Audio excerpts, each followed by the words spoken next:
pour cet après-midi, on va d'abord commencer par faire un peu une remontée de ce que vous nous avez noté, partagé sur vos post-it. Et on prendra un petit temps pour discuter de ces remontées. Et ensuite, on aura un temps de partage d'évangile. Il n'y aura pas besoin de déménager, de changer de salle. On restera dans cette salle-là. Voilà. Du coup, concernant vos remontées des activités de ce matin, au niveau des joies, on a remonté qu'il y avait plusieurs catégories, on va dire, de joie. Il y a une joie qui est plus privée, joie de la famille, de la vie de famille, de la prière en famille, une joie qui est plus du coup liée à la maison en fait, la maison personnelle, et une joie liée à la maison de Dieu, servir l'Église, vivre avec le Christ, avoir des frères et sœurs. La joie de découvrir qu'il y a des catéchumènes, la joie de temps forts comme celui d'aujourd'hui. Et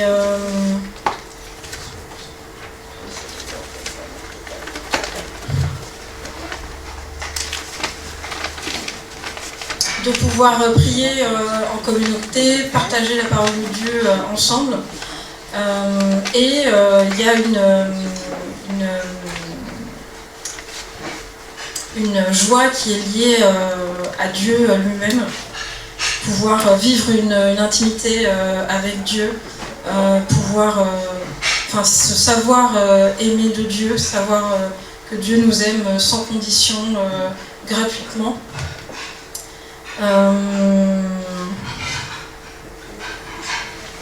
Être aimé inconditionnellement par Dieu, l'émerveillement de l'action de Dieu, découvrir la présence de Dieu là où on ne l'attend pas, et découvrir la joie de Dieu dans les autres.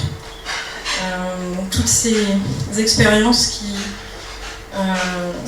nous permettent de vivre plus proche de Dieu, plus proche des autres, plus proche des frères et sœurs en Christ, plus proche de nos familles,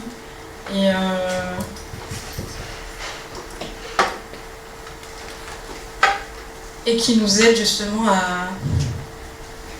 à vivre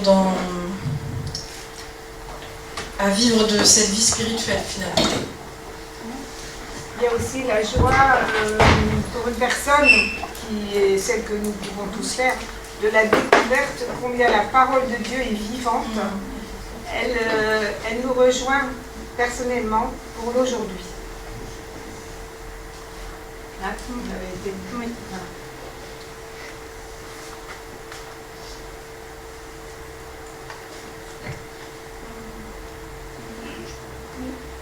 Alors sur les peurs, il y a beaucoup de choses assez émouvantes, je trouve. La peur de l'avenir pour nos petits-enfants. Enfin, moi, j'en ai pas. Tu en as plus que tu nous crois. Alors la peur de l'avenir, la montée de la violence dans notre société, le problème du soupçon, on a un soupçon sur toute chose.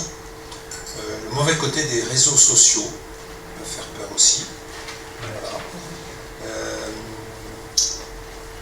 Des choses qui sont plus liées à des questions personnelles, par exemple ne plus sentir la présence de Dieu dans ma vie, ou d'éprouver la solitude, la maladie, la souffrance, qu'elle soit relationnelle, morale ou physique. Le fait de vivre la mort d'un être cher, ça fait peur, ça. Les épreuves de la vie, la peur de perdre la foi. Bien, c'est dit entre nous, ça. Perdre la foi. La peur d'être isolé. La peur de rater sa vie, de passer à côté de sa vie. La peur de ne pas bien faire. La peur de la routine. La peur d'être abandonné ou de m'abandonner à la providence de Dieu. La peur de s'abandonner à la providence de Dieu. Qu'est-ce qui va nous tomber sur le coin de la tronche là? Je m'abandonne. On ne sait jamais. On ne sait jamais, hein. C'est arrivé à des gens très bien. Hein.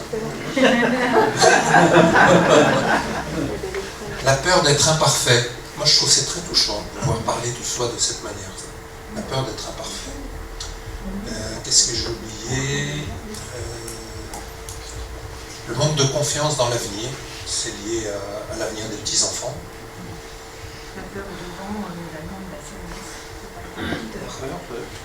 La peur de ne pas, la peur qu'on ressent quand on nous invite à servir en église, dans un service. Je ne suis pas capable. La peur de l'appel. Voilà. Et puis la peur par rapport à la question de la transmission. On disait, c'est un peu dans mon groupe, on disait, un des gros problèmes de notre société, c'est qu'elle a du mal à transmettre des valeurs, transmettre peut-être l'évangile aussi, transmettre ce qu'on a reçu. Et dès qu'il y a des ruptures de transmission, ça fait peur. Qu'est-ce qui va se passer par rapport à la vie? Voilà, en gros, je crois que j'ai tout dit. Et puis on va prendre peut-être du temps, c'est là que vont pouvoir avoir lieu des échanges entre nous sur les questions. Les questions que vous avez posées, que nous avons posées, qui sont diverses et variées, qui sont aussi très très belles. Le Seigneur est-il là ou pas? Notamment dans nos épreuves. Est-il là ou pas? Pourquoi tant d'épreuves? Pourquoi tant de souffrances? Voilà. Et où est Dieu dans ces épreuves? Et du coup, où en suis-je par rapport à ma vie et par rapport à ma foi? Où j'en suis? Voilà. C'est ce type de questions-là. Alors, moi, je vais vous donner la parole. Concernant les appels que l'on peut entendre, par exemple personnellement, comment discerner l'appel de Dieu dans ma vie?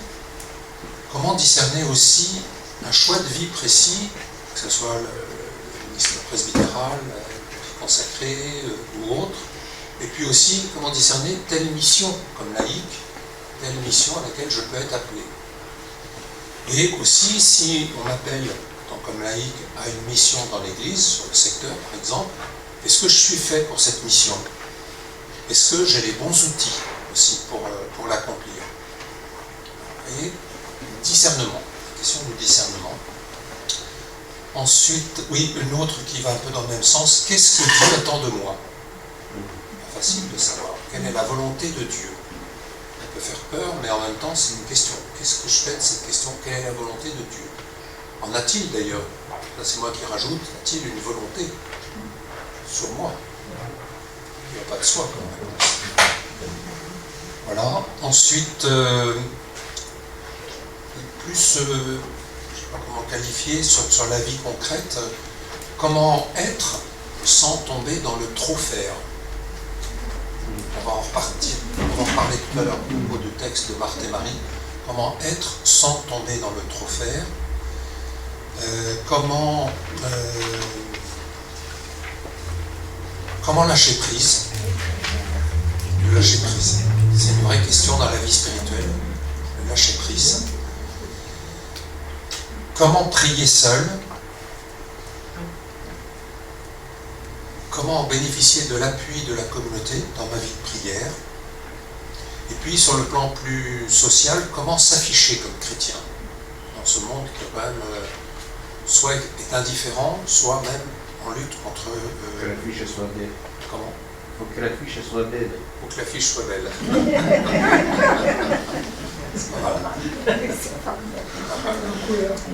Voilà. Ensuite, il y a des questions qui tournent autour de comment être lumière pour le monde, c'est la même chose. Comment être lumière sur le monde. Et comment être artisan de paix. Vraie question. Comment aussi remettre de la transcendance dans notre monde, et ça rejoint la peur de la transmission, comment être des artisans de transmission de l'évangile et aussi de nos valeurs. Voilà, il y a des questions aussi qui tournent sur l'accompagnement spirituel, comment être accompagné spirituellement. Je crois que j'ai à peu près dit l'ensemble des questions. Alors on pourrait peut-être discuter sur, je ne sais pas, quelles sont questions que vous voudriez peut-être aborder ensemble pour que nous puissions avoir un aller-retour. Moi, je proposerais bien qu'on parte de la question comment discerner la volonté de Dieu dans un choix assez radical, mais aussi dans un choix d'église ici sur le secteur. Est-ce que je suis fait, on me demande tel service, je dis pas ma réponse tout de suite, je vais réfléchir, mais comment je vais prendre les moyens de bien réfléchir pour après donner une réponse à l'appel qui m'est fait. Est-ce que j'ai les bons outils pour cela? Voilà, est-ce que vous pouvez dire des choses là-dessus, sur ces questions de discernement de la volonté de Dieu ou de l'appel qu'un prêtre nous fait, d'une vocation qu'on ressent pour l'avenir? C'est des questions. Hier soir, j'étais avec les confirmants, et c'était ça, c'était la question de l'appel et de la vocation qui vont être confirmés à la cathédrale. C'était très très riche cette soirée. Allez. Qui veut dire quelque chose là-dessus? Barbara. Le discernement par rapport à un appel. Vous entendez tous? En ce qui concerne le discernement par rapport à un appel, on peut se poser des questions objectives. Est-ce que je sais faire? Ou est-ce que j'ai besoin d'une formation? Est-ce que ça correspond à ce que j'aime faire? Et puis, est-ce qu'un temps de silence avec le Seigneur pour essayer de voir si cet appel suscite une joie profonde ou plutôt de l'angoisse. Alors il peut bien sûr avoir de l'angoisse parce que je ne m'y attendais pas ou je ne sais pas trop ce que ça va, mais quand on a, disons, essayé de regarder objectivement, ensuite, il me semble que c'est important d'être attentif à s'il y a une joie, une paix qui vient du profond quand on pense à la réponse que je peux donner à l'appel. Je pense qu'aussi, il ne faut pas oublier que quand on est appelé à un service, en général, il y a quelqu'un qui va accompagner nos débuts dans ce service. Il faut quand même savoir qu'il faudra, à ce moment-là, si on dit oui, mettre une priorité dans le oui qu'on a donné. C'est-à-dire il faut être fidèle au service qu'on nous demande. Il faut accepter, ce matin dans le groupe, il y a une personne qui disait « Moi j'hésite encore parce que je me dis ce qu'il va me rester du temps pour moi ». C'est tout à fait logique de se poser cette question.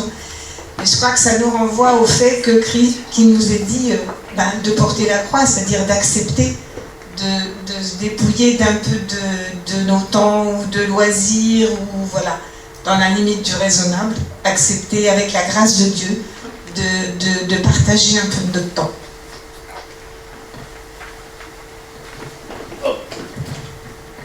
Je pense aussi que, avant ça, au moment de l'appel, Ouais.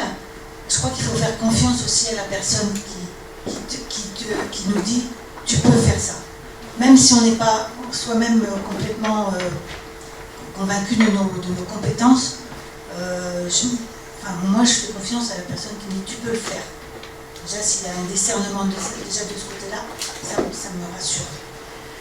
Je dirais aussi, quand je dis on n'est pas seul, en fait, quand on a à répondre à un appel qui nous est fait, pas un choix qu'on fait de nous-mêmes, en fait, on peut compter sur la grâce de Dieu. Il nous donnera la capacité de vivre avec les autres un service. Je pense qu'on n'est pas tout seul. Je peux ajouter quelque chose? Il y a des critères et des lieux de discernement. Le premier critère, c'est d'écouter la parole de Dieu. Le deuxième critère, c'est de prier. Voilà.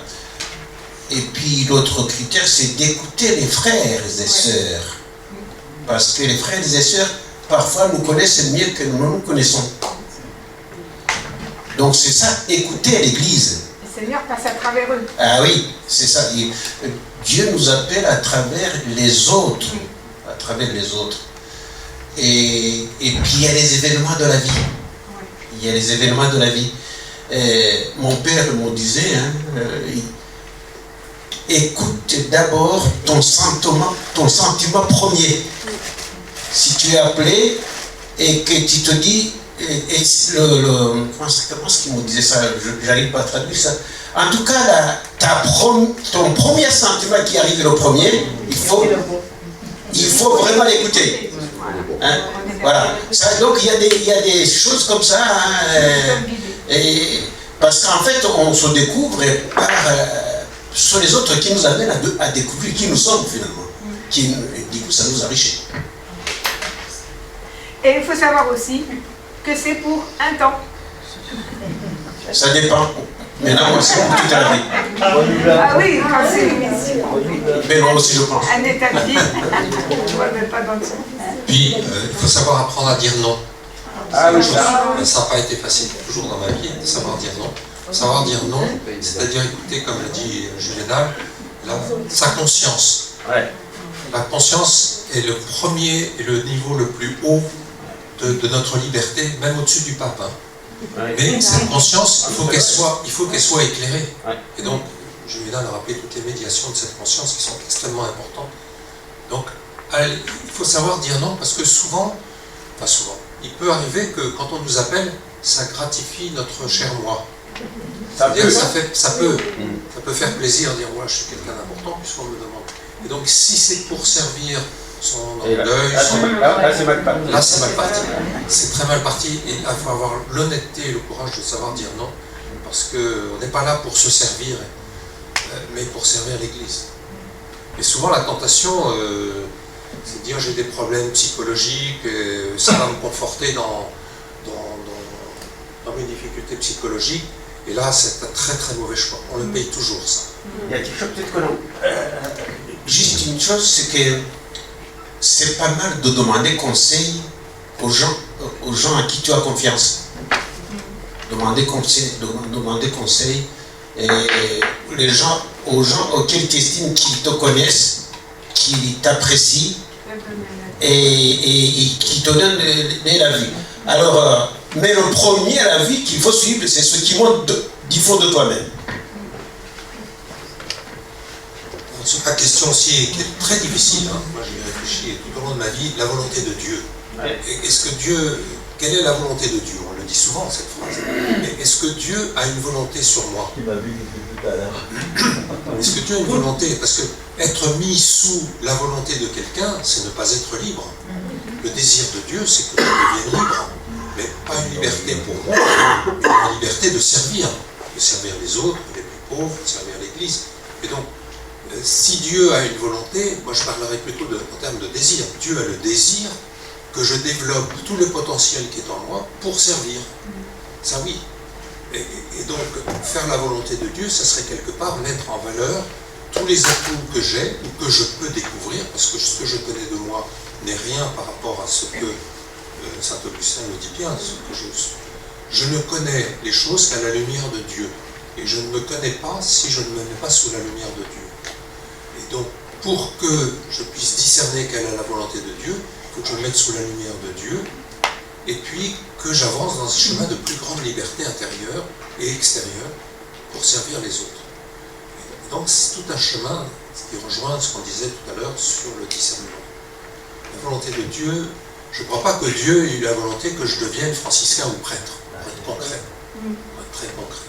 Dieu, il avait le désir que je sois heureux, mais heureux de servir. Heureux de servir. Et c'est ça qu'il fallait que je mette dans ma vie, que je discerne, et je n'ai jamais fini. Je l'ai fait une bonne fois en 1982. Ça commence à être très loin. 82, ça fait loin, c'est de la préhistoire pour toi qui es plus jeune, hein, c'est de la préhistoire. Mais c'est un choix que je dois refaire tous les matins, avant même mon petit déjeuner. Tous les matins, je dois recommencer à me mettre sous le désir de Dieu qui veut que je me donne aux autres. Et moi, ce que j'aime me rappeler, c'est que Dieu n'impose pas. Il ne s'impose pas et il ne nous impose pas une volonté. c'est toujours veux-tu. Ça c'est important, je crois que c'est ce qui nous aide aussi à dire oui ou non. Ouais. La volonté de Dieu, quand j'entends Jésus qui dit je suis venu pour faire la volonté de mon Père, en fait la volonté de Dieu c'est que nous soyons sauvés. Oui. Et que nous puissions contribuer au salut des autres. Voilà. C'est ça. Mais ce désir en nous. Alors il y a des modalités, hein, chacun d'entre nous il contribue comme il peut, mais en fait c'est ça. La volonté de Dieu pour nous ne peut être que positive. Déjà avec ça, le problème c'est que quand tu pries, parce que tout à l'heure dans mon équipe j'entendais, pour me réconcilier avec ma soeur, j'ai tout fait, mais on a du mal. Mais finalement, qu'est-ce que Dieu veut pour moi? Je ne sais pas ce que vous pouvez répondre. Est-ce qu'il y a des personnes qui veulent parler sur cette question du discernement, de la volonté? C'est juste par rapport à ce que tu disais, j'ai tout fait, et il y a le j'ai tout fait, et j'ai tout fait.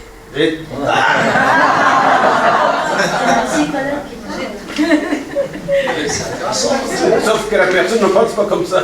Oui, mais...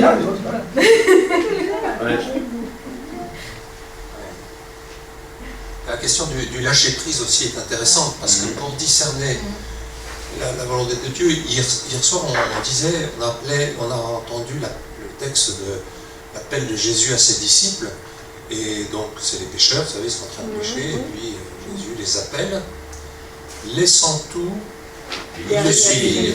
Aussitôt, laissant tout, ils le suivirent. C'est très intéressant. Le aussitôt, moi j'ai réfléchi beaucoup à ce aussitôt, ça peut prendre 10 ans à faire cet aussitôt. C'est-à-dire que le aussitôt, il suit tout de suite, aussitôt, lâchant tout, il faut être prêt à lâcher tout. Il faut être prêt à lâcher quelque chose pour pouvoir faire la volonté de Dieu. Il faut perdre pour gagner. On joue à qui perd gagne. Donc, si j'accepte de perdre, c'est la logique spirituelle, c'est la logique spirituelle. Oui. Ça rejoint le lâcher prise. Si je lâche prise sur, pas forcément mon métier, ma famille, etc., mais lâcher prise par exemple sur ma volonté propre, mes idées toutes faites, mon orgueil, si je lâche prise là-dessus, eh bien, aussitôt, je vais me mettre à la suite du Christ. C'est-à-dire, je serai plus libre pour suivre le Christ. Vous voyez ce que je veux dire? Et ce aussitôt, moi, il m'a pris 10 ans.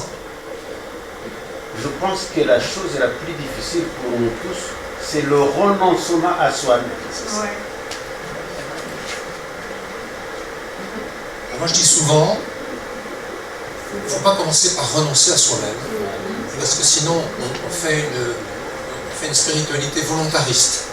Il y a un cas, faut tout serrer, faut se débarrasser. Vous voyez, on doit, et je ne supporte plus ce christianisme de il faut, on doit. J'ai résumé ma foi chrétienne en disant me centrer sur le Christ, ce qui a pour effet de me décentrer de moi, pour me concentrer sur la mission qui m'est confiée.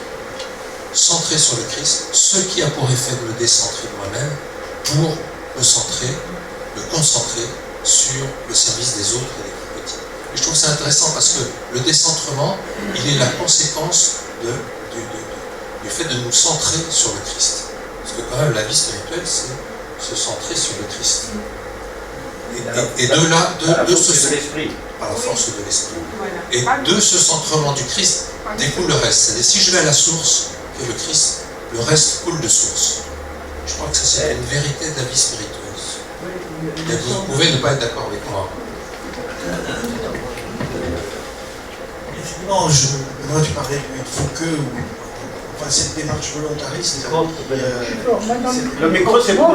Cette démarche volontariste qui consiste à se mettre dans une situation donnée pour agir.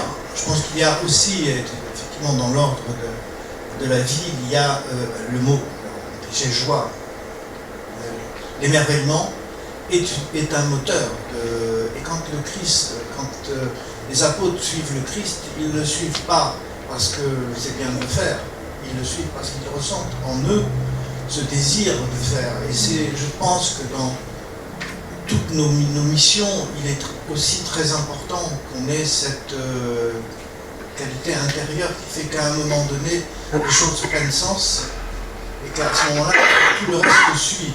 Alors qu'il y ait l'effort dans la démarche, bien sûr, et on a obligatoirement à des moments des résistances multiples, mais je pense que le moteur au départ, c'est plus l'émerveillement, c'est-à-dire qu'à un moment donné, le Christ se comporte de telle manière que les personnes, d'ailleurs, ils le reconnaissent à ce moment-là.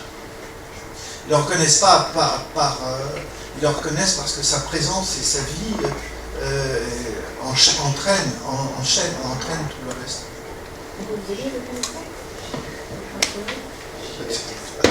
Et tout à l'heure, moi j'avais dans mon équipe quelqu'un qui avait 86 ans, c'est ça, 86 ans, et j'étais retourné par le fait qu'elle a dit, j'ai appris à être dépendant.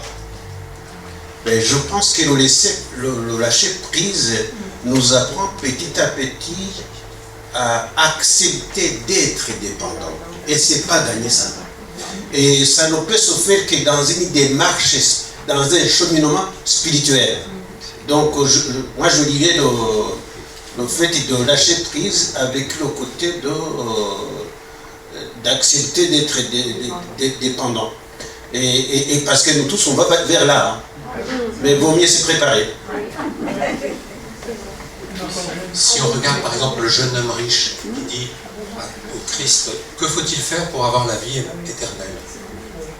Il dit, va, vends ce que tu as, c'est-à-dire lâche prise sur ce qui te paraît pour toi-même indispensable, lâche prise, puis viens et suis-moi. Pour suivre le Christ, il va avoir un peu léger le fardeau qui est sur nos épaules pour être plus libre de le suivre. Que faut-il faire pour avoir la vie éternelle? En effet, pour être heureux, la vocation c'est d'être heureux et de rendre les autres heureux. Ça suppose de lâcher ce qui m'y empêche pour suivre le Christ, pour le suivre. La conclusion de ce passage, c'est quand même que l'homme ne peut pas faire et que rien n'est impossible à Dieu. Ce qui veut dire que ce n'est pas nécessairement dans la nature de l'homme que de faire ce lâcher prise. Il faut donc qu'il y ait un déclencheur qui, à un moment donné, et qui est avec Dieu, tout est possible. Pas... Mais Dieu ne le fera pas sans toi. Oui. Eh oui. Oui, non, mais c'est inévitable. Je veux dire, puisque il a les manettes, mais il ne le fera pas sans toi. Non. Dieu, quand il nous donne de le faire. Ouais. C'est ça qui est extraordinaire. C'est qu'il nous donne, comme les sacrements. Ça vous est donné, mais ça vous est donné à faire. Je ne le ferai pas à votre place. Et cet appel, il n'est pas toujours explicite. Non. Donc c'est difficile de dire je vais faire, qu'est-ce qui va déclencher la démarche. C'est pour ça qu'il dit viens et suis-moi, c'est en marchant que petit à petit tu vas découvrir le chemin. Non, je pense qu'il est en train de dire quand est-ce que moi c'est ça, hein? Oui, c'est quand est-ce que moi je dère à cette proposition de Dieu, qu'est-ce qui à moi devra déclencher la réponse à cet appel, c'est ça? Oui, qu'est-ce qui va déclencher le ressenti de cet appel, d'une part, et qui va... Ce qui déclenche le ressenti de cet appel, c'est ce que j'ai dit. Parce que quand l'Église t'appelle déjà, c'est un signe. Oui. Quand les autres te demandent un service, c'est un signe. Ça veut dire qu'ils ont peut-être remarqué que chez toi, il y a des potentialités d'accomplir ce service.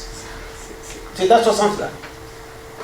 Mais en même temps, il faut exactement que tu adhères. Hein, que tu dis, comme on dirait Séverin, que tu consentes. Hein, voilà. Et puis, je rejoins un peu ce que disait Barbara tout à l'heure sur ce que l'on ressent à l'idée de prendre une mission, de répondre à un appel. Est-ce que ça nous envoie des angoisses ou est-ce que ça nous donne de la joie? On peut même étendre cette question-là au-delà de l'Église, c'est-à-dire que, par exemple,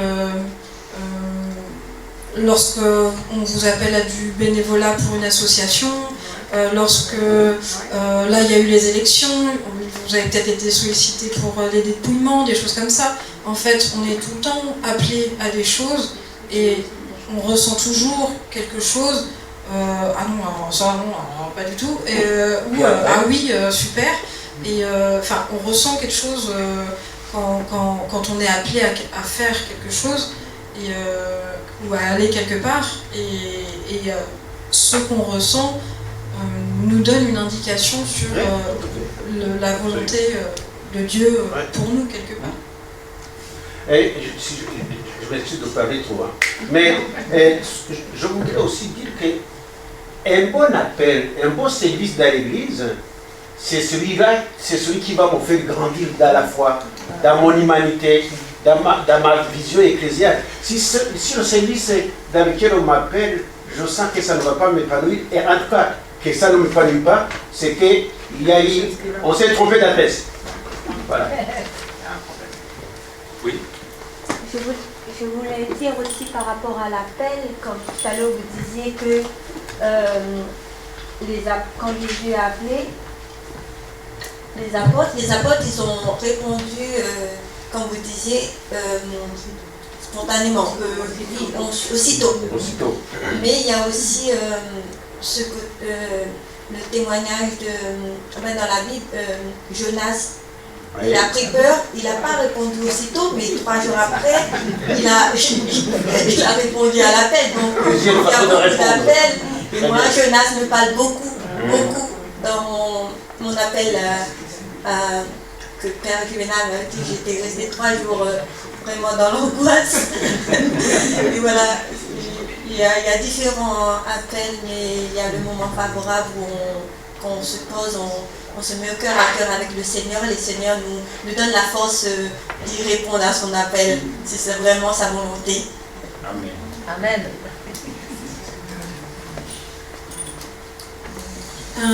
Pour réagir à ce que tu dis, Marie-Ange, moi je voudrais juste faire un point sur la différence entre l'angoisse et la peur, en fait. L'angoisse, c'est vraiment un symptôme, c'est physique.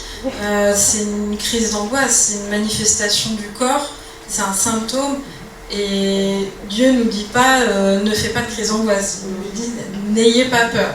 La peur, c'est autre chose, c'est une appréhension d'un scénario qu'on peut se faire.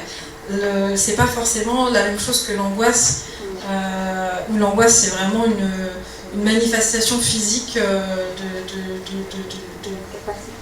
voilà.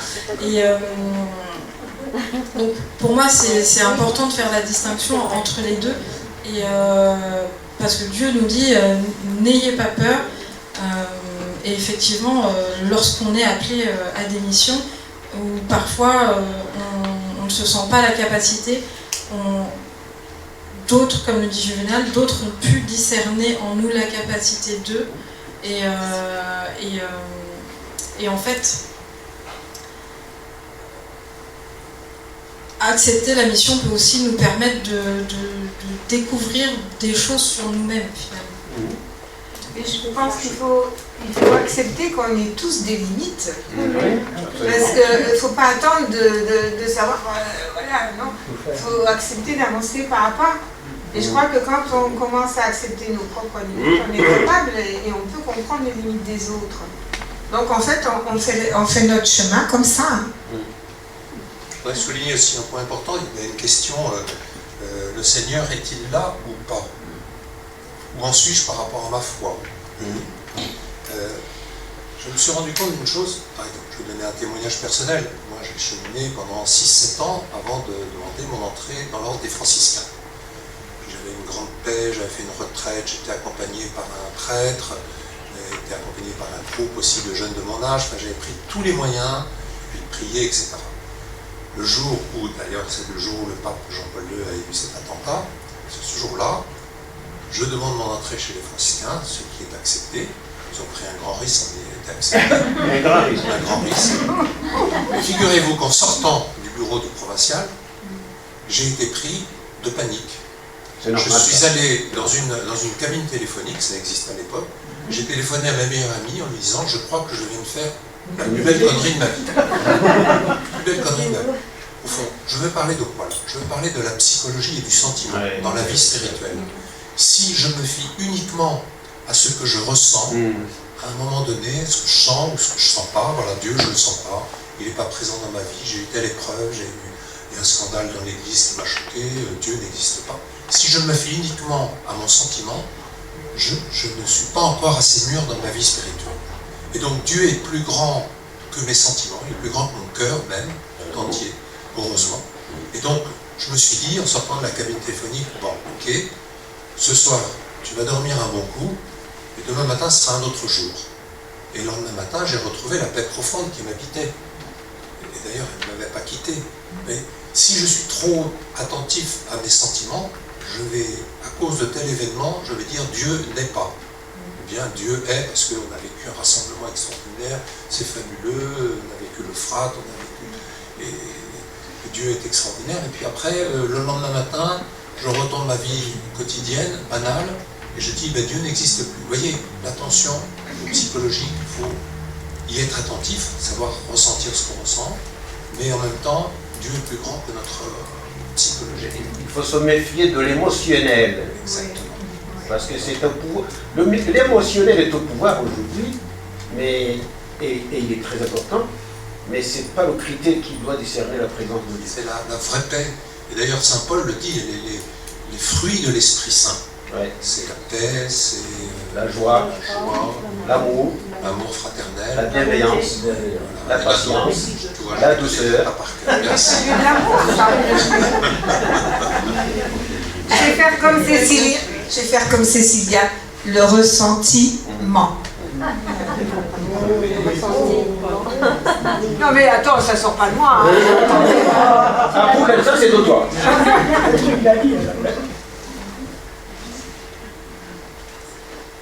On a oublié quelque chose. Oui.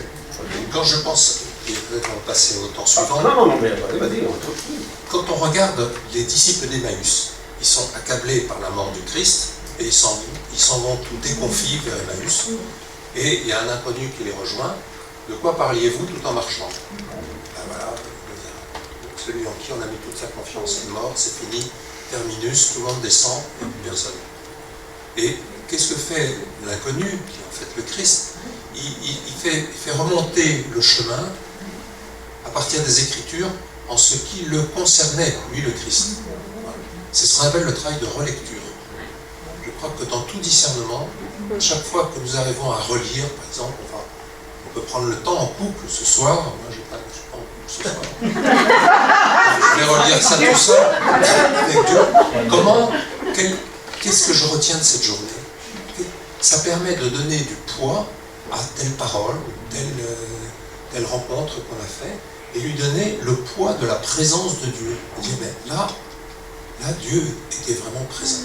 Travail de relecture, relire à partir du Christ ce que nous avons vécu. Même les événements douloureux, même les épreuves. Il était très touché dans le petit groupe. Une personne dont le mari commence depuis 2 ans la maladie d'Alzheimer. Bon, je ne sais pas si la façon dont on en a parlé, ça m'a beaucoup ému. Et comment discerner... Ah, voilà, merci. Tu es là, c'est Agnès. Comment discerner la présence de Dieu dans cette épreuve majeure? C'est une vraie question. Parce que quand tout va bien, c'est facile de dire un beau paysage de montagne ou Dieu est présent. Mais quand on a une telle épreuve ou d'autres épreuves, j'en ai connu, comment vivre la présence de Dieu au quotidien? Et comment c'est une présence qui ne va pas faire les choses à notre place, mais qui va nous inviter à élargir notre cœur pour mieux aimer, en particulier, cette situation qui est douloureuse.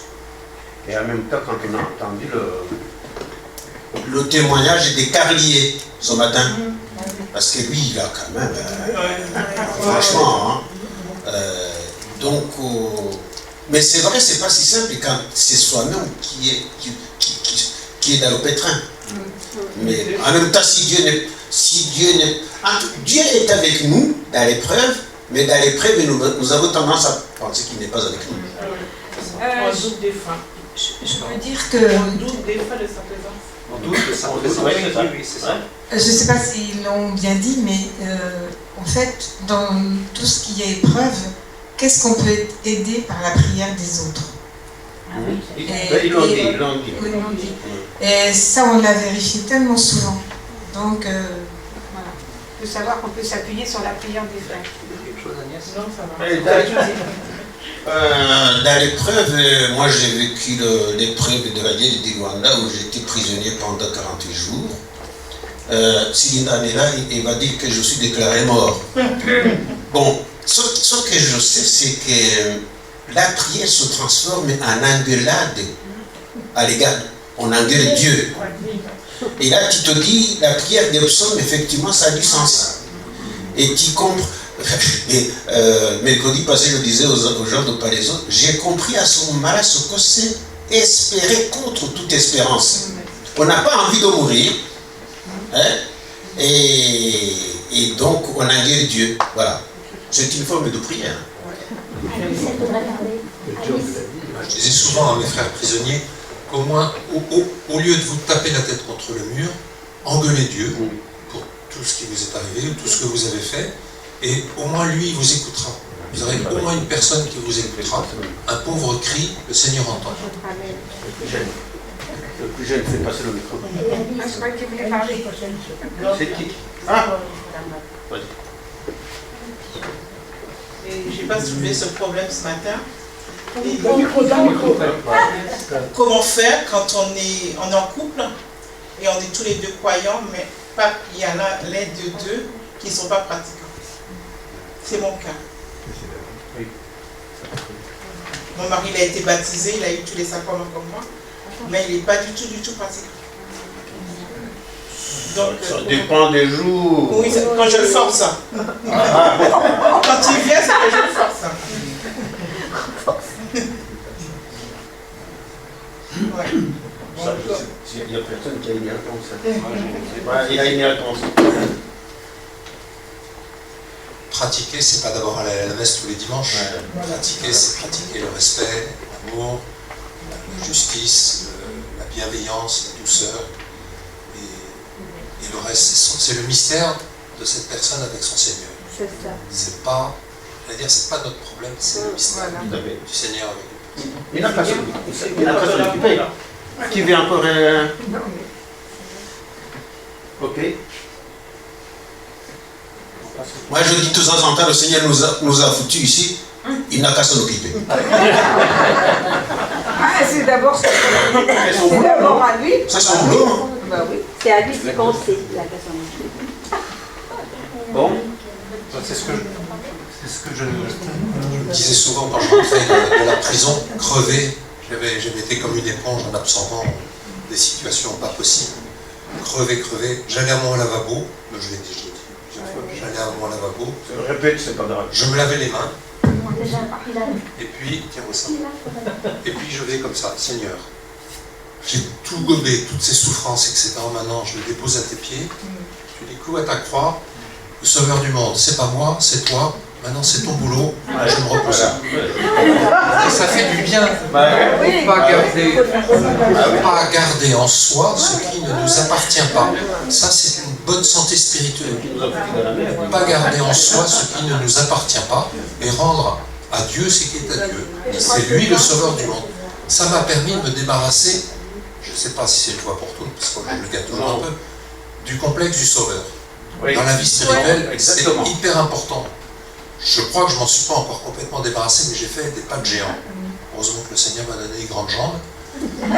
Se débarrasser du complexe du sauveur. Ce n'est pas moi qui sauve, je ne suis que l'instrument pour d'autres du salut de Dieu. Oui. Ne pas se croire le sauveur de toutes les causes perdues du monde. Et sinon, c'est se prendre pour Dieu. C'est dangereux. Il faut lâcher prise. Le lâcher prise, c'est ça. C'est lâcher ce complexe du sauveur. Du coup, on est libre. On est libre même si, par exemple, telle situation qu'on accompagne va échouer. Et c'est pas de ma faute. C'est le problème de cette personne. Catherine. Allez, au boulot. Merci.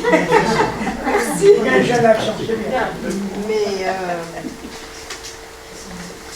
ce que tu dis, c'est vrai, mais c'est plus dur quand c'est sa famille. Ah ben oui, quand on est concerné. Ça c'est très dur dans sa propre famille. Ouais, mais moi, par exemple, quand je m'inquiète pour mes enfants, je dis à Dieu, c'est d'abord tes enfants. Donc, je sais que tu vas t'en occuper. Et il passe par des tas de personnes. C'est très compliqué dans la famille parce qu'il y a un lien affectif qui nous tiennent. Et il y a encore le psychologique. Comment? Il y a encore le psychologique. Il y a encore le psychologique. Affectif. Ça, c'est vrai. Ça. Il y avait une question. Francine.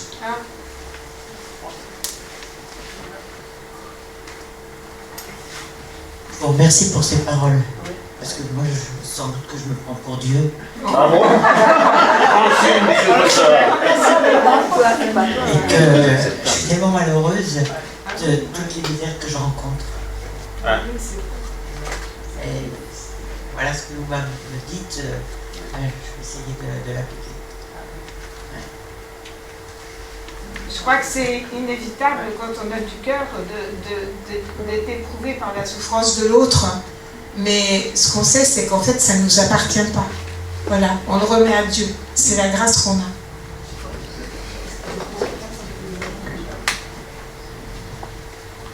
Je ne peux pas résister à la tentation de vous citer la règle d'Evénétie, qui est un Jésus du XVIIIe siècle, qui me guide beaucoup dans ma vie spirituelle.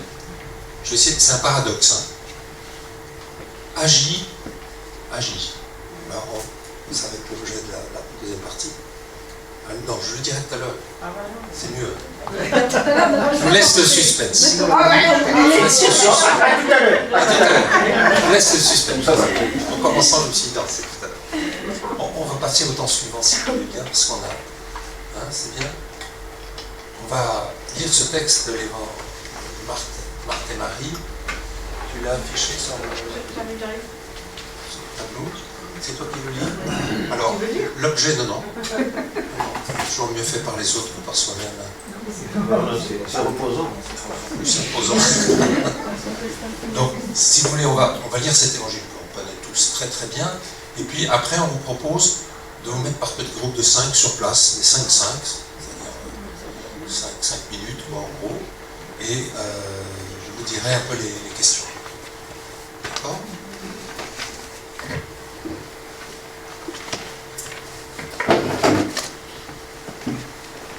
En Luc 10, chemin faisant, Jésus entra dans un village. Une femme nommée Marthe le reçut. Elle avait une sœur appelée Marie qui, s'étant assise aux pieds du Seigneur, écoutait sa parole. Quant à Marthe, elle était accaparée par les multiples occupations du service. Elle intervint et dit : « Seigneur, cela ne te fait rien que ma sœur m'ait laissé faire seule le service. Dis-lui donc de m'aider. » Le Seigneur lui répondit : « Marthe, Marthe, tu te donnes du souci et tu t'agites pour bien des choses. Une seule est nécessaire. Marie a choisi la meilleure part, elle ne lui sera pas enlevée. »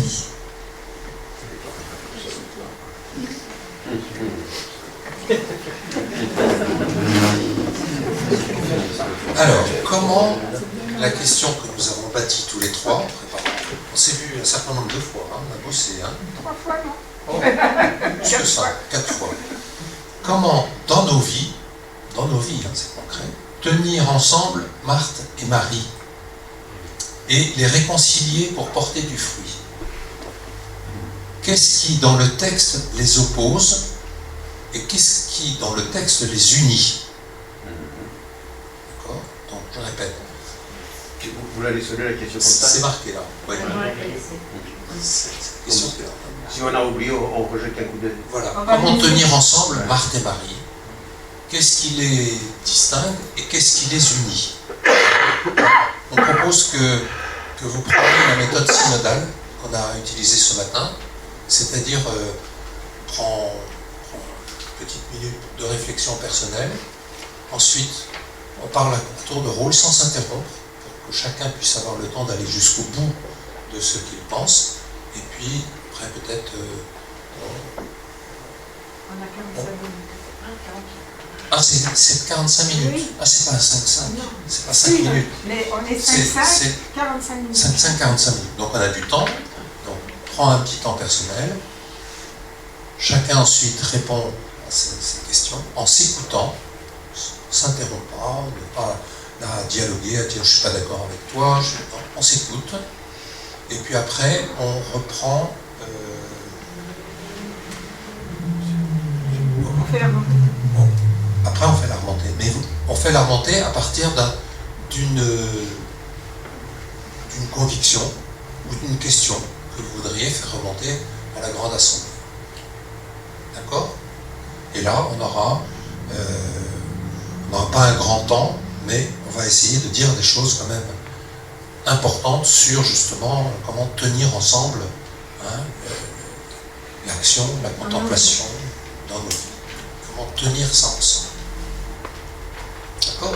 Voilà, donc par groupe de 5, soit ici, soit dans les petites pièces là-haut, ou en bas, comme vous voulez. Vous êtes bien ici? On reste ici. On a dit qu'on restait ici. Tu préfères qu'on aille dans les salles? Ah, moi je préfère rien. On reste ici, c'est comme vous voulez.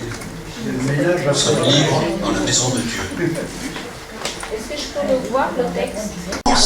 Entre l'action et la réflexion. Donc, effectivement, ça les oppose.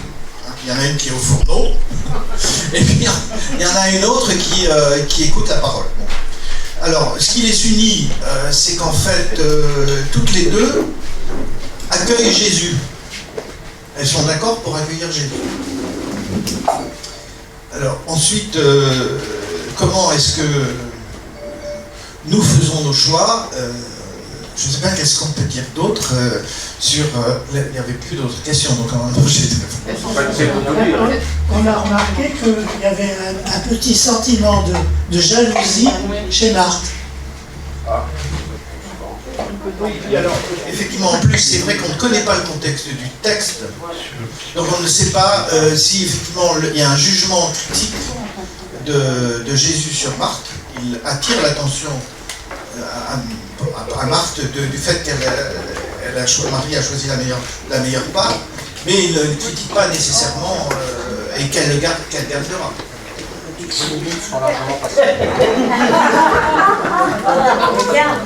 Allez, au suivant.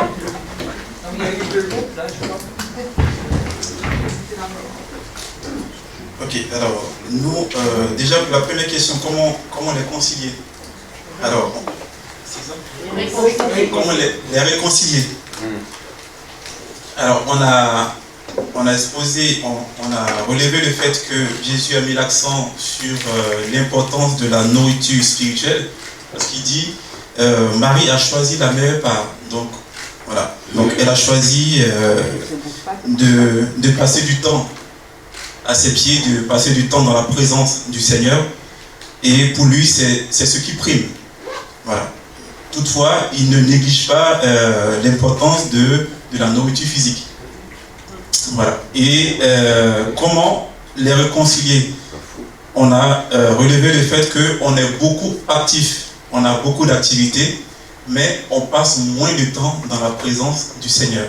Donc il faut à la fois concilier activité, donc activité et vie de prière, donc ressourcement spirituel, donc passer du temps au Saint-Sacrement, passer du temps dans la présence de Dieu, dans la méditation de la parole. Donc c'est en cela qu'on peut les réconcilier. Voilà. Deuxième question, qu'est-ce qui les oppose? Donc l'une, visiblement, est affairée aux tâches ménagères et l'autre est au pied du maître à son écoute.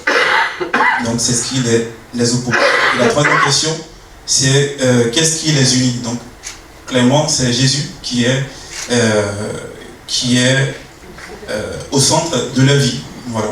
L'une qui a Jésus dans sa vie, donc au centre de sa vie spirituelle, et l'autre qui est au centre de sa vie, on va dire, matérielle. Voilà.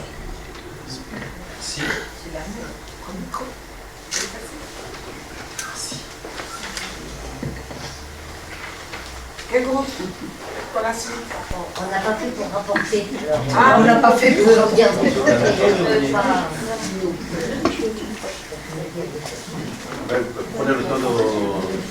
Alors nous, au départ, on a trouvé que Jésus était un peu dur, la façon dont il disait à Marie, voilà, mais, pardon, à Marthe, voilà, qu'il était un peu dur, mais ce qu'on s'est dit aussi après, c'est que en fait, c'est les deux faces d'une même pièce, elles accueillent, elles prennent soin toutes les deux de Jésus, il y a besoin des deux. Il y a besoin à la fois de prier, d'écouter, de méditer. Et il faut aussi agir. Parce que quand on disait, quand on arrive au royaume des cieux, Jésus nous demande, est-ce que tu as été, est-ce que tu as celui qui t'a apporté à manger, celui qui t'a couvert, on ne nous demande pas est-ce que tu as prié. Donc voilà, c'est important aussi ce que fait Marthe. Voilà, donc on s'est dit voilà ça. Et puis on s'est dit aussi que Marthe, elle paraît un petit peu juste active. Et par exemple, quand à la mort de Lazare, c'est elle qui court vers Jésus et dit si tu avais été là, mon frère ne serait pas mort. Donc Marthe, elle est aussi dans la contemplation de Jésus, dans la prière à Jésus, elle est aussi là-dedans. La compréhension de ce qu'il était. Voilà. Donc nous, on pense que quand même, la contemplation, elle nourrit l'action aussi.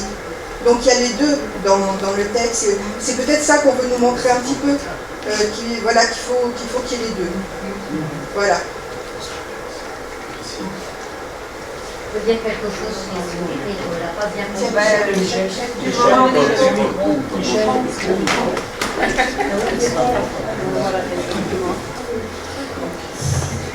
Marie, elle fait seule, et en fait, elle voudrait obliger l'autre à faire de même.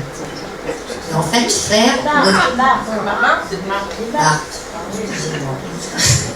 faire ou écouter, il faut être en paix dans son choix. Il faut reconnaître le don de chacun et le faire par amour.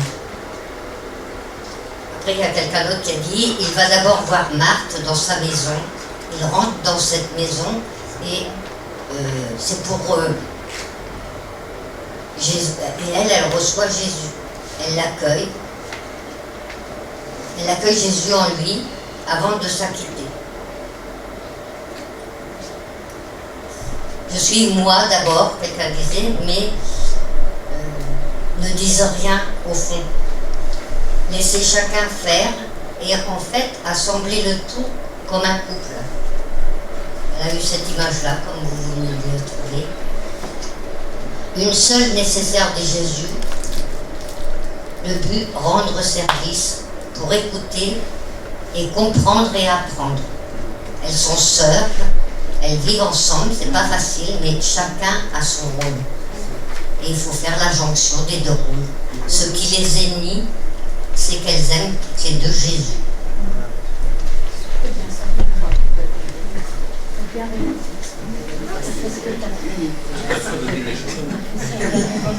Alors dans notre groupe, deux sœurs ensemble, mais deux attitudes différentes.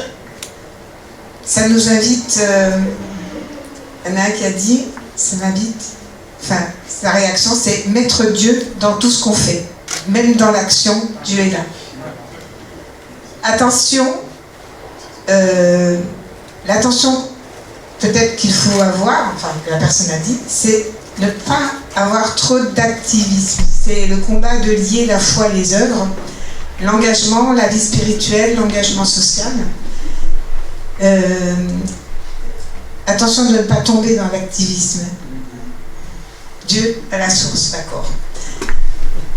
Alors au départ, on est parti dans la réponse, ce qui les oppose, chemin différent, ce qui les unit, la parole de Dieu. L'une écoute Jésus, l'autre travaille pour lui. Marie a choisi la meilleure part, dit Jésus, car Marthe est tourmentée par son service. Et mot de la fin, rien ne les oppose, car elles ont toutes les deux l'amour du Christ.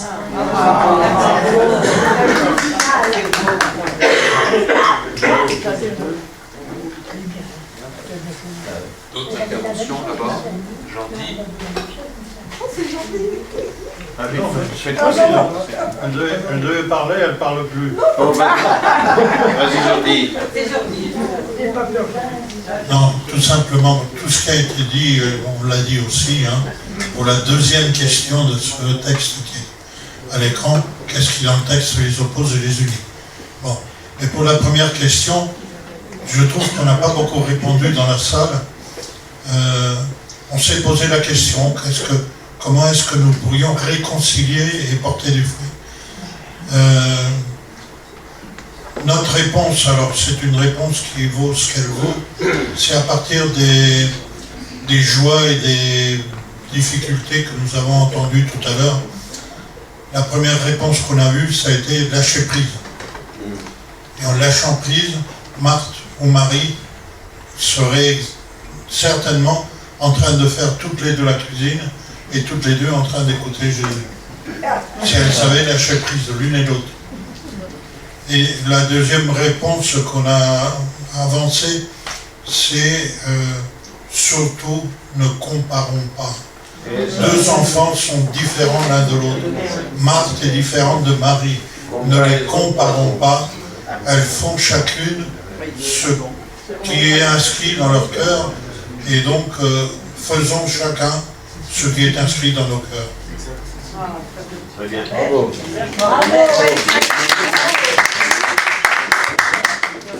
Ah bah... Oui.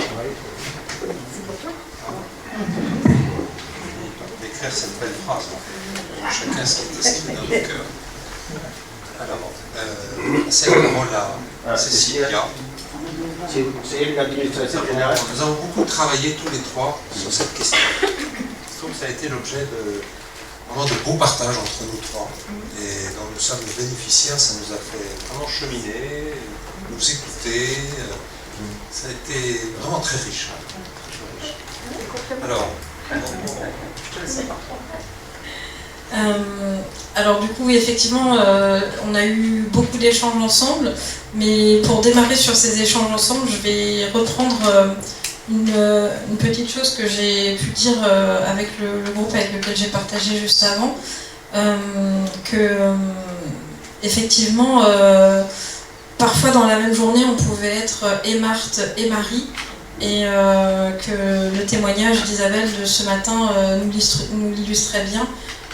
Lorsqu'elle expliquait que quand Bruno était hospitalisé, et ben la journée elle était à ses côtés et que le soir elle était à prier Dieu. Et du coup ça m'a frappé cette illustration à travers ce témoignage du fait d'être à la fois Marthe et Marie. Et du coup ce qui est revenu dans nos échanges avec Benoît et Monique, c'est que justement on est Marthe et Marie. Et qu'il y a toujours ce côté cyclique où on est des moments plus dans le spirituel, des moments plus dans le matériel, et que ça a été dit dans l'un des groupes qu'en fait on a besoin des deux, que l'un ne va pas sans l'autre, l'une ne va pas sans l'autre, et que parfois nous-mêmes Marthe interpelle Jésus en lui demandant de la décharger de quelque chose, demande à ma sœur de m'aider. Et il y avait cette image que j'avais d'un ruisseau qui s'écoule et où parfois nous-mêmes, par nos actions, par nos choix, on va poser des barrages sur ce cours d'eau et on étouffe le cours d'eau sur lequel on essaye de s'abreuver, et que c'est Dieu qui vient nous libérer de ça, et en nous rappelant justement, là aussi on avait eu un questionnement sur c'est quoi la meilleure part, et quelque part c'est aussi ce à quoi il nous interroge, c'est quoi la meilleure part pour nous, je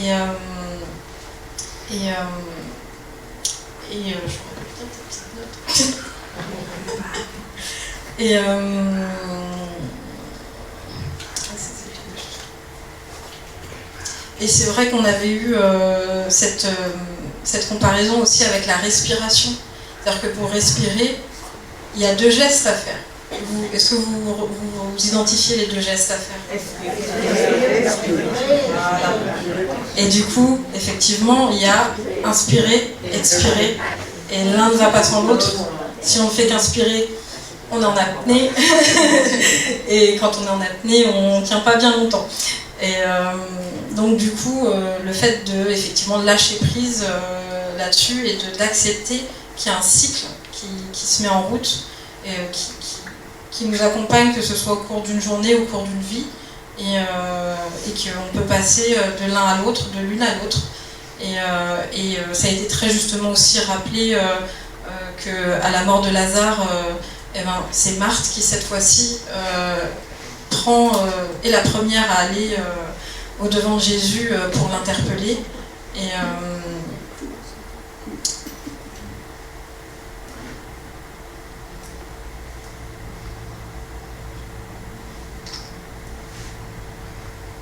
Et que finalement, si on relie au choix qu'on a fait aujourd'hui de l'intitulé de cette halte, être comme Marie, faire comme Marthe et vivre comme le Christ. Amen.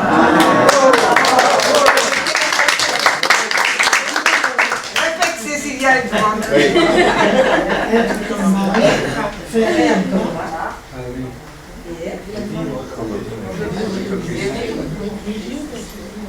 Il se trouve qu'il y a un grand théologien dans l'Église au XIIIe siècle qui s'appelle Saint Bonaventure, qui était d'ailleurs collègue avec Saint Thomas d'Aquin, qui a beaucoup développé ce qu'on a... Il était franciscain. Je ne voulais pas le dire par modestie. Et il a développé ce qu'on appelle la coïncidence des opposés. C'est très intéressant, la coïncidence des opposés. Donc, par exemple, le riz diurne, nocturne. L'être, le faire, inspirer, expirer. Il y a aussi systole et diastole. Systole et diastole. Et il développe le fait que, au lieu, comme dans notre mentalité un peu occidentale, très marquée par la raison, on oppose les choses. On oppose le noir et le blanc, mais sans avoir en train d'opposer la droite, la gauche. Je ne vous fais pas de dessin là-dessus. Et lui, il a cherché à les tenir ensemble. À les tenir ensemble pour arriver à quelque chose. Le fait de les tenir ensemble nous fait arriver à une réalité plus haute, plus grande que la somme des deux. Je prends un exemple. Les juifs et les païens, tous les opposaient. Les juifs étaient croyants, les païens n'étaient pas croyants, ne croyaient pas en Dieu. Eh bien, Jésus, par sa mort et sa résurrection, a fait un peuple nouveau, qui est le peuple des chrétiens, qui intègre à la fois les juifs et les païens. Il a fait une réalité plus grande que les juifs et les païens. Prenons un autre exemple contemporain. L'écologie et l'économie. Si on les oppose, si on oppose économie et écologie, on va faire une économie qui va être aux dépens de Dame Nature, parce qu'on va consommer à tout craint, on ne va pas respecter la nature, ou alors on va faire une écologie qui ne permette pas des échanges commerciaux entre les habitants de notre terre. Donc il faut les tenir ensemble. Et c'est un défi très difficile. C'est très difficile de tenir ensemble. Comment voulez-vous faire tenir ensemble la droite et la gauche, l'extrême droite et l'extrême gauche? C'est impossible. Mais pourtant, c'est un défi auquel l'Évangile nous invite. Tenir à la fois Marthe et Marie. Et qu'est-ce que je voulais dire? Je trouve qu'il y a, je le disais dans le groupe, il y a une très belle oraison que nous, les prêtres, et que nous tous nous prions les dimanches, que toutes nos activités trouvent en toi leur source et reçoivent de toi leur achèvement. On va bientôt fêter à Pâques. On va bénir le cierge pascal. Nous avons l'alpha, la source de tout, et l'oméga, qui est le parachèvement de tout. Et nous, on est entre les deux. Donc, il faut tenir ensemble. Ce qui nous permet de tenir ensemble la source et la finalité, c'est le fait que ça se développe par nous, avec nous, à travers nous, à travers nos œuvres, nos actions, mais nos actions n'ont de chance d'être accomplies que si elles trouvent en Dieu leur source. Et je trouve que c'est une raison dont il parle beaucoup, que je cite d'ailleurs assez souvent, je m'aperçois de cela, qui permet de tenir ensemble à la fois le fait que Dieu est la source de tout, mais qu'il nous les donne, il nous donne le tout à faire. Donc ça nous est donné à faire. Et il ne fera pas les choses tout seul, il les fera avec nous. Mais en sachant très bien que l'homme est imparfait, il n'arrivera pas à tout accomplir, c'est Dieu, lui, qui viendra faire l'accomplissement de toutes choses. Voilà, ça je trouve que c'est assez intéressant. Et puis, oui, tout à l'heure, je vous ai mis un petit peu l'eau sous la Le bouche. fameux théologien. Ah oui, on entend. Le jésuite, là, les Vénéties, voilà. Un jésuite, 18e siècle. Il dit ce paradoxe, moi qui m'aide beaucoup dans ma vie humaine et spirituelle, il dit confie-toi en Dieu, aie confiance en Dieu, comme si tout dépend de toi et en rien de lui. Et cependant, agis comme si tout dépend de Dieu et en rien de toi. Il allie finalement la confiance, la foi, avec notre liberté et notre action. Voilà. Plus je m'abandonne plus je m'abandonne à Dieu, plus il m'invite à risquer ma liberté. Et plus je risque donc mon action, mon activité, et plus je risque mon activité, plus je suis appelé à le faire dans la confiance en Dieu, et pas en auto-entrepreneur qui va faire les choses comme il veut, quand il veut, et indépendamment des autres. Agis et confiance comme si tout dépend de Dieu et en rien de toi, et cependant, non, je me suis trompé. Et confiance comme si tout dépend de toi et en rien de Dieu, et cependant, agis comme si tout dépend de Dieu et en rien de toi. Je ne sais pas si vous comprenez un peu ou pas. C'est un peu subtil, hein. C'est un paradoxe. C'est un paradoxe. Non, vous voyez, coïncidence des opposés, repris par une spiritualité jésuite quand même assez intéressante, où la règle s'appelle aussi la règle, vous pouvez trouver ça sur internet, règle ignatienne de l'agir. Comment bien agir en restant dans la volonté de Dieu ou le désir de Dieu, en étant Dieu, comme vous l'avez dit tout à l'heure, au centre de l'existence, au centre de notre vie. Comment la contemplation nourrit l'action. La contemplation me renvoie toujours vers mon frère. Et quand je suis avec mes frères, j'ai besoin d'aller le dimanche, aller à la source de la parole de Dieu, la source de l'Eucharistie, pour nourrir mon activité. Et je citais dans mon groupe une petite, je crois que c'est Saint Benoît qui le dit dans sa règle. Voilà, il y a quelqu'un qui sonne à la porte du couvent. Les frères sont en train de prier bel office bénédictin, la coule, toute sa splendeur. Arrive un pauvre qui sonne à la porte, le frère portier, il se tourne vers son père abbé, et le père abbé lui dit, va trouver ton frère, tu ne quittes pas Dieu, il va le tu quittes Dieu pour trouver Dieu en lui. C'est bien ça de Paul le dit. C'est Saint Vincent de Paul le dit aussi. Ah, c'est peut-être pas Saint Benoît, alors c'est Saint Vincent de Paul. Tu quittes Jésus-Christ pour Jésus-Christ. Voilà, c'est ça. Ah ben voilà, c'est ça la phrase que j'arrive pas. Tu quittes Dieu pour Dieu. C'est Saint Vincent de Paul. Donc c'est pas Saint Benoît. Merci de me corriger. Comment vous réagissez? Maintenant, on va établir, on a en gros une demi-heure là pour parler comme on l'a fait tout à l'heure. Donc, vous voulez un peu vous faire l'état de ce que nous avions réfléchi tous les trois? Ben, on vous écoute. Mais c'est fait.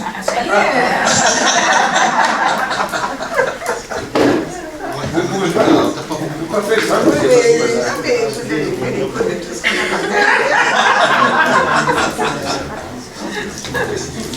Bon, mais tu veux quoi? Qu'on échange, comment vous réagissez à tout ça? S'il y a des gens qui ont des questions. Ce qui unit, ce qui unifie, ce qui divise, et qu'est-ce qui porte du fruit? Vous voyez, on n'a pas beaucoup parlé du fruit. En quoi ça porte du fruit? De tenir ensemble l'action, la contemplation, la respiration, l'inspiration et l'expiration. On a un rythme binaire, hein. C'est étonnant quand même. D'ailleurs, l'informatique a copié ce rythme binaire pour la nature. C'est étonnant ça aussi.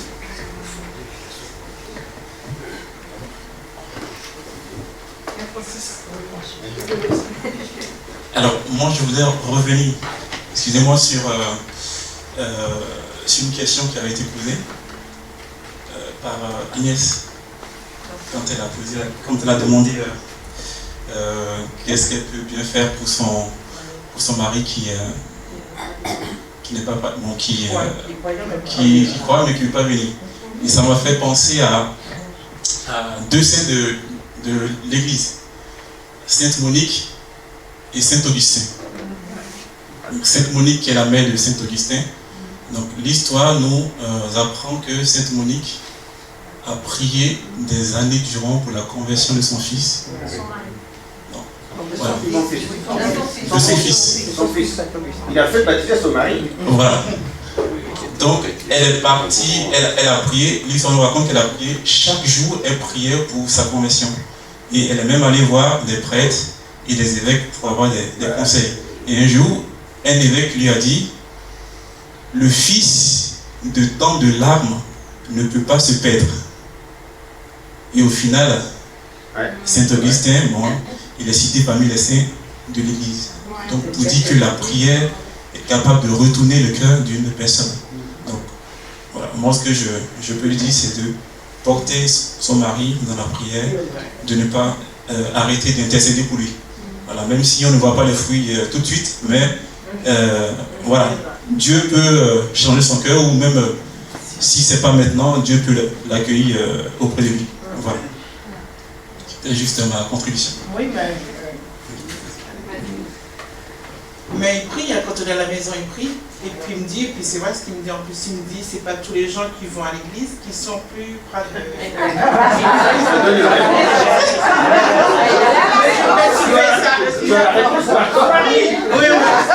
c'est quand on fait le chapelet, quand on prie à la maison ensemble, on prie en couple. Et puis il me dit, c'est pas parce que je vais pas à l'église que je suis pas croyante. Je suis... Non, et puis c'est pas le fait d'aller à l'église qui fait un chrétien. Si c'était que cela, ça se saurait. Ça ne suffit pas. Ça suffit pas.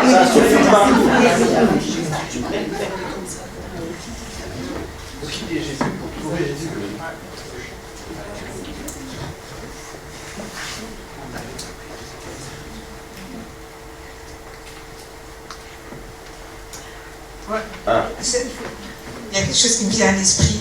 J'ai aimé entendre une fois dans un enseignement faire la différence de faire, parce qu'on parle des œuvres, faire les œuvres pour Dieu ou faire les œuvres de Dieu. Avec l'exemple, toi, si tu fais les œuvres pour Dieu, tu vas décider de planter un champ de patates. Et si tu fais les œuvres de Dieu, il peut t'inspirer de planter du blé. Et justement, cette année-là, il y aura besoin de blé et non pas de pommes de terre. Mais c'est bête, mais ça nous montre bien, voilà, s'abandonner en fait, être à l'écoute de Dieu.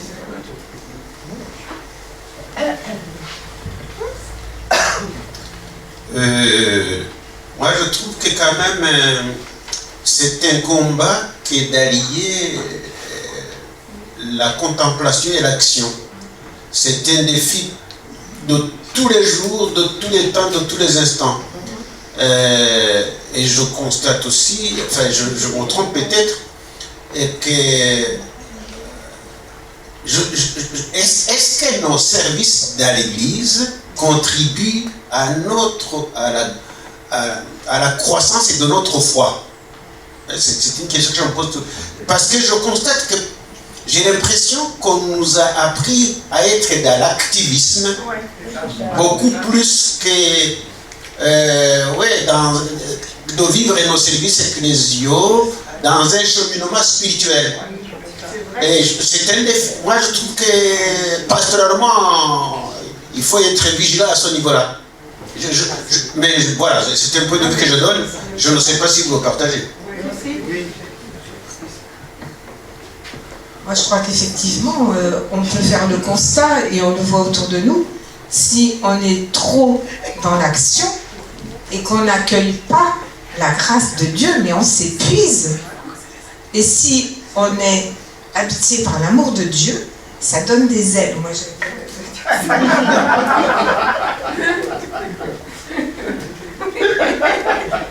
c'est plus facile. Je ne sais plus qui disait, je me disais aussi dans le groupe, que plus on a une vie remplie, active, plus on a des appels, etc., plus on est invité à nourrir cette vie active de la prière. Mais moi je trouve que c'est très difficile, ça me concerne, je parle de moi là, c'est de nous tous sans doute, mais je trouve que c'est très difficile parce que on n'a que 24 heures dans la journée, c'est un vrai défi. Et quand on est sollicité de toutes parts, en plus, le nourrir encore plus. C'est pas plus, d'ailleurs, c'est pas une question de plus, mais mieux. Hein, mieux sa vie spirituelle, c'est un vrai défi, c'est un vrai combat. Je n'ai pas résolu cette question. Je l'ai pas résolu. Qui s'exprime là? C'est Henri qui s'exprime. Henri. Nous, on a évoqué tout à l'heure que justement, il y avait beaucoup de monastères où étaient alliés le temps de la prière et le temps du travail. Là, les monastères, c'est comme ça. C'est rythmé comme ça. Ouais. Voilà, donc c'est bon pour l'homme de... Bora et Labora. C'est Henri qui voulait prendre la parole. Oui, non, je suis en train de lire avec Marie-Juliette un livre, Le fou de Dieu en Mongolie, là, vous savez, qui est accompagné par... le pape François est accompagné par un mécréant qui petit à petit se trouve évoluer au contact des évêques et des cardinaux qu'il côtoie et du pape aussi. Et là, j'ai appris que, tout simplement, François, paraît-il, se lève tous les jours à 4 heures du matin et fait 2 heures d'oraison au début de journée.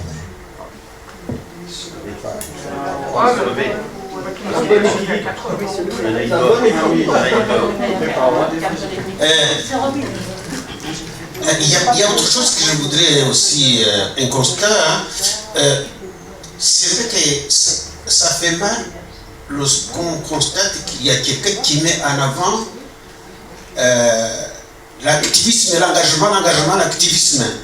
Et puis quand il voit les autres qui sont entre guillemets dans la piété, il devient enragé. Mais il y a aussi ceux qui ne sont que ça aussi, piété,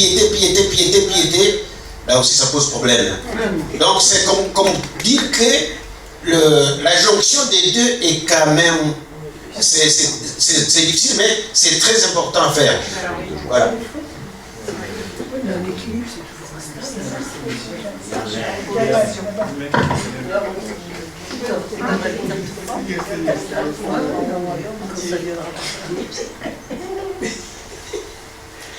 Moi, je voudrais parler d'émerveillement. Et aujourd'hui, pour moi, c'est un émerveillement de nous savoir tous ensemble dans cette atmosphère. On n'a pas connu ça, nous, qui sommes des âgés, moi 83 ans. Mais maintenant, c'est jamais trop tard. Et bien, exactement. Et c'est vrai qu'on n'a jamais eu l'occasion de telles rencontres. Et moi, pour moi, l'émerveillement, c'est important. Et aujourd'hui, il est là, cet émerveillement. Merci à tous.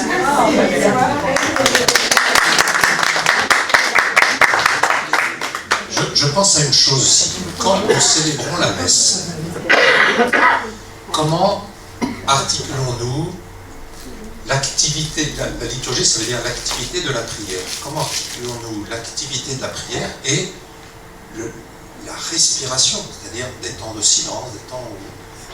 Comment on articule? Ça dépend beaucoup du prêtre qui préside, bien sûr, mais aussi de l'assemblée, de ceux qui font chanter, pour que que la liturgie eucharistique soit un lieu aussi de respiration. Et que ce soit pas, on ne va pas cavaler. S'il y a trop de paroles, s'il n'y a pas de moment de silence et de respiration, il va manquer quelque chose et les gens ne vont pas rester. Parce que les gens, ils viennent aussi pour aller à la source. Ils viennent boire à la source. Et il faut leur donner de la source aussi. Il faut que nos équipes liturgiques, avec les prêtres, avec les animateurs, puissent aussi servir cette bonne articulation entre la prière et l'activité de la prière. Je ne sais pas si je m'exprime bien. Oui, mais je pense qu'il y a aussi une autre articulation à ne pas louper, c'est entre la liturgie et la vie. Parfois c'est éthéré et c'est pas suffisamment... oui, il faut qu'il y ait une intervention entre les deux. Souvent on n'y arrive pas. Alors que ça doit. Moi, pour parler d'émerveillement, je rejoindrai Francine. Attends, je t'avais mis. Parce que vous faites partie des anciens. Comme elle a dit, vous faites partie des anciennes, c'est normal. comme elle a dit, on n'avait pas eu ça pendant notre temps d'activité. J'ai été émerveillée par la soirée de louange organisée par les jeunes. Mais pour moi, ça a été une bénédiction. Jamais vécu ça. Et vraiment, ça a été un bouleversement Parce que moi, je ne suis pas du tout méditative, mais ce soir-là, j'ai été comblée par la prière des jeunes. Enfin, qui ont mené la prière, ils nous ont tous emmenés dans la prière, et ils ont mené ça d'une manière extraordinaire, avec des temps de prière, de chant, de silence. Émerveillé. Émerveillé. C'était quand ça? C'était un dimanche après-midi à Morson.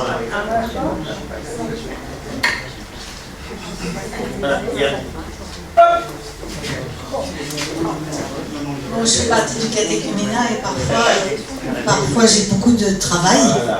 Donc hier, j'ai beaucoup travaillé hier sur des choses que j'avais à faire. Puis à un moment donné, j'en ai eu assez. J'ai dit, je vais aller dans mon jardin. Je suis allée dans le jardin. J'ai travaillé un peu dans le jardin. Et là, je crois que j'ai retrouvé le goût de prier en voyant la nature. Simplement, ça m'a donné je sais pas, une bouffée de foi, de spiritualité. Il faut savoir se déconnecter parfois aussi de beaucoup de choses. Vous avez le micro, hein? Moi j'ai le bras.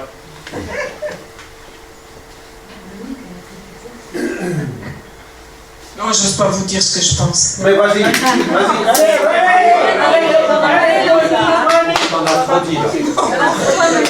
Je pense à mon attitude d'aujourd'hui. Oui. Quand le réveil a sonné, j'ai dit, qu'est-ce que j'ai encore fichu de dire oui. C'est la dernière fois. J'ai dit, c'est pas possible. Encore un jour où on pourra rien faire. L'autre fois, il me dit, mais tu fais que des trucs religieux, on a plus de temps. Et maintenant, quel est ton sentiment? Et alors, j'ai de la joie. J'ai dit, merci mon Dieu. Tu t'émerveilles comme Francine. Non, mais c'est vrai. Je crois que c'est ça le combat, quoi. C'est ça l'abandon. Et en fait, c'est partager la joie, les difficultés, notre chemin ensemble. Je crois que c'est ça, quoi. Et je dis merci mon Dieu. Amen. Et l'église qui t'a appelé. Je rejoins un petit peu Monique aussi sur parfois la remise en question de la réponse que l'on a faite. et en fait, moi la pensée que j'ai quand on a démarré la préparation de cette halte, j'étais très obnubilée par le combat spirituel, la notion du combat spirituel, et qui était très... voilà, oui. Mais là, j'avais l'occasion d'en parler. et du coup, aujourd'hui, à l'issue de cette journée, je me rends compte que, en vérité, il n'y a pas forcément de combat dans le sens où peut-être que ce qu'on a invité à faire, c'est déposer les armes, en fait. Ah, exact. Et d'être dans le lâcher prise et de se laisser toucher. Ah, moi j'aime déposer les armes. Et que en fait, quand on parle de combat spirituel, on se met en position où on doit se défendre, où on doit se préparer à recevoir des coups, et finalement quelque part on peut se fermer aussi à l'accueil de ce que Dieu peut nous apporter, parce qu'on est sur le repli sur soi, sur la défensive. Et donc voilà, aujourd'hui là, sur la fin de cette journée, moi je repars avec peut-être une hache que je laisse voilà. Bon, c'est ce qu'il a déposé. C'est un fruit. C'est dur. Ouais, c'était un des fruits. C'est un des fruits. Ah oui, oui. Et il y en a plusieurs.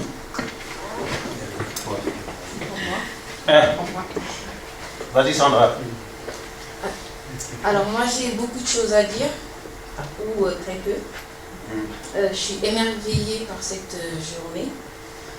Je suis la maman de Giovanni qui est en préparation pour la première communion avec Cécilia. Voilà. Donc c'est face à certaines difficultés que je me suis engagée pour cette journée, parce que sinon je pense que je ne viendrai pas. J'aurais pu le laisser venir tout seul. Mais je suis venue avec lui et donc Cécilia, il a déposé des armes et moi j'ai récolté des armes.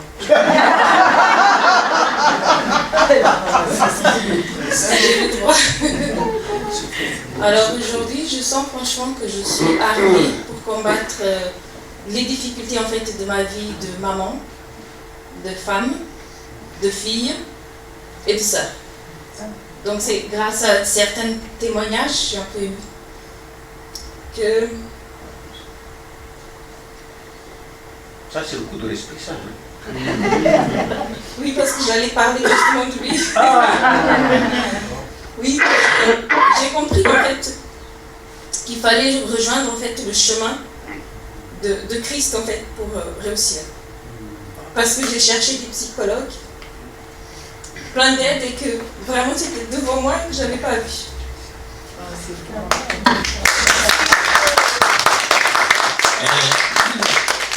Alexandra, le Christ, c'est le médecin de nos corps, de nos cœurs et de nos âmes. Moi, je voudrais lui dire merci parce que j'étais émerveillée, parce que j'ai fait de belles rencontres. J'ai pu, je sais pas, m'extasier devant de belles choses, de personnes que je ne connaissais pas, qui avaient une avance différente de la foi, différente de moi, et on a pu se rencontrer. Et ça, c'est tout. Et ça fait du bien. Et il faut faire l'église ensemble avec nos différences. Tout ce que c'est. Sinon, je pleure.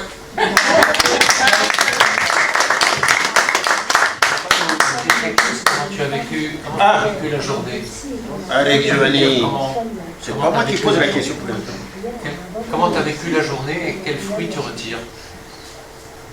Déjà, comme ça? Oui. Déjà, comment dire?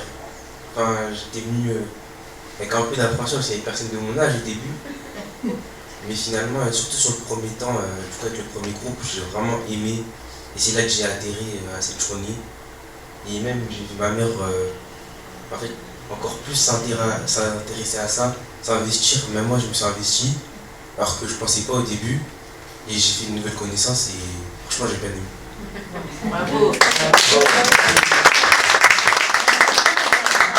Et moi, je dis merci à Giovanni qui a le courage de venir avec sa maman. Et j'ai dit que j'allais me mettre à son école. Parce que vraiment, il nous a partagé son chemin et c'est déjà très beau. Merci.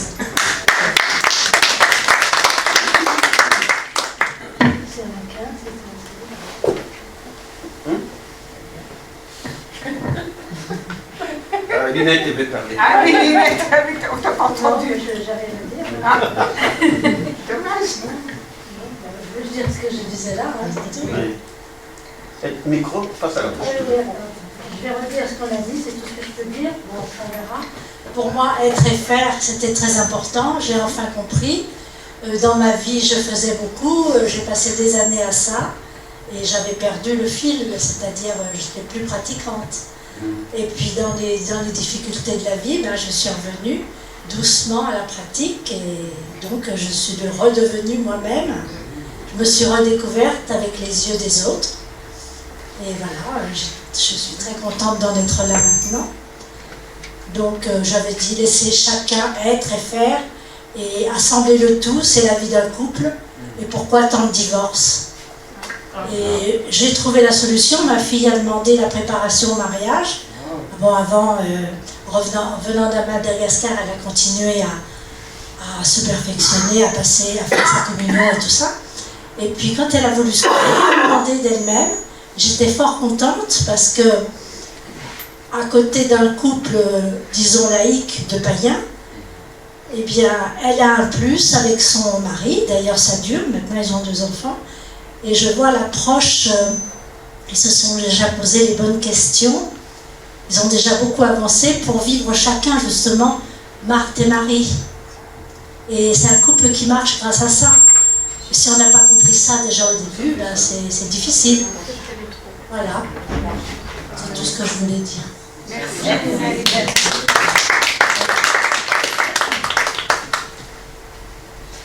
Il va prendre le preneur ou la preneuse. Sinon, je rends le micro. Attends. On avait prévu de faire une conclusion, mais je crois que ce n'est pas de bonne aloi. On l'a fait tous, là. Parce que je pense qu'on est arrivé à une action de grâce commune. Et moi j'aime bien ce mot action de grâce, c'est-à-dire que nous sommes appelés donc à redonner gratuitement ce que nous avons reçu gratuitement. C'est ça l'action de grâce. Donc c'est une tâche qui est devant nous, la tâche d'être habité par l'inspiration de l'Esprit Saint pour bien expirer un bon souffle qui sent bon aux autres qui attendent aussi de respirer, de respirer l'Esprit Saint, d'être insufflé par cet Esprit Saint. Donc rendons grâce à Dieu pour cette journée, pour aussi tout ce que nous sommes, oui, et tout ce que nous faisons, tout ce que nous vivons, pour vivre et vivre bien, et rendons gratuitement ce que nous avons reçu gratuitement comme invitation à vivre, selon ce double mouvement d'être et de faire. Je trouve que c'est... Voilà, on va partir fort de cela. Je vous remercie beaucoup, on vous remercie beaucoup l'équipe. On va terminer bien sûr par un temps de prière, hein, bien entendu, pour rendre grâce à Dieu.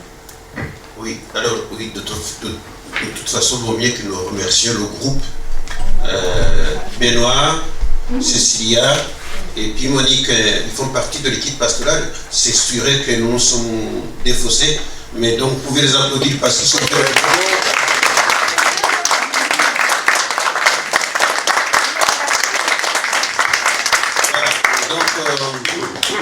Oui, de fait, c'est pas dans tous les secteurs où on fait des actes spirituels, mais moi j'ai fait toujours en sorte que dans tous les secteurs où j'ai été, je sentais que ça manquait. Et pour ceux, alors quelqu'un me disait tout à l'heure qu'il n'y a pas beaucoup de monde, et je dis mais c'est pas le chiffre qui compte. C'est pas le chiffre. L'essentiel c'est que ceux qui viennent puissent en profiter, qu'ils puissent en profiter. Etc. Donc voilà, et puis il y a beaucoup de motifs pour lesquels les gens ne viennent pas. Hein. Donc voilà. Donc merci beaucoup. Nous disons grâce à, nous rendons grâce à Dieu, mais nous vous disons aussi merci. Je vous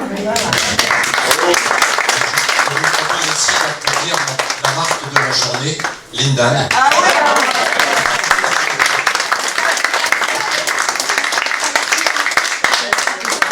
J'ai un petit mot. Le prochain à spirituel, est-ce que quelqu'un peut prendre ma place et que je puisse participer être là? Non, participer. Tu veux choisir la meilleure place?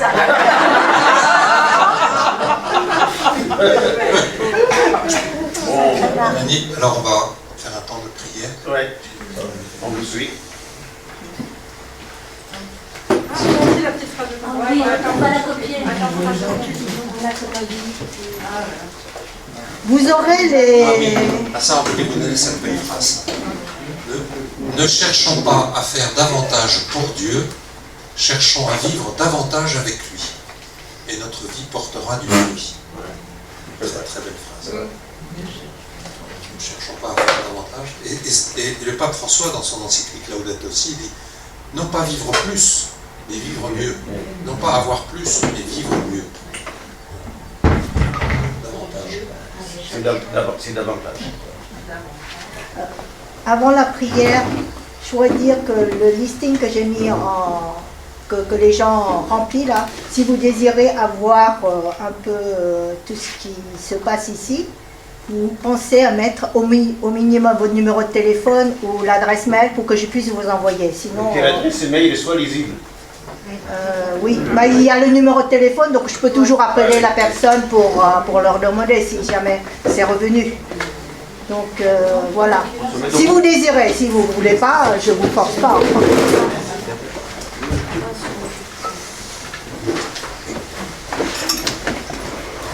Donc pour conclure, on vous propose de prendre ce chant. Notre Dieu, lui qui fait les merveilles, il est présent au milieu de nous, maintenant et à jamais. Louons notre Seigneur, car avant les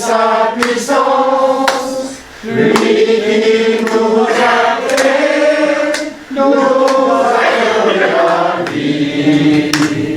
Rendons gloire à notre Dieu, lui qui fit les merveilles, il est présent au milieu de nous, maintenant et à jamais.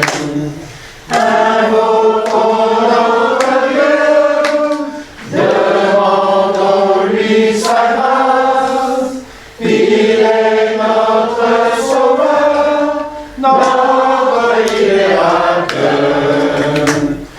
Rendons gloire à notre Dieu, lui qui fit les merveilles, il est présent au milieu de nous, maintenant et à jamais. Maintenant et à jamais.